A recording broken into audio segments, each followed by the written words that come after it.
নাগেশ্বরীর বেরুবাড়ি হাটের একটা শুটকির দোকান। এখানে হাজার রকম মাছের শুটকি পাওয়া যায়।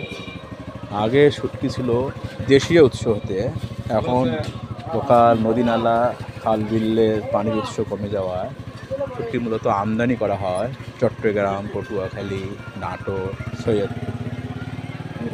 আর শুটকির একটা হচ্ছে শীতল। শীতল আগে বাড়ি ঘরে ঘরে তৈরি হতে এখন হয় না। আমরা শীতল কিনলাম।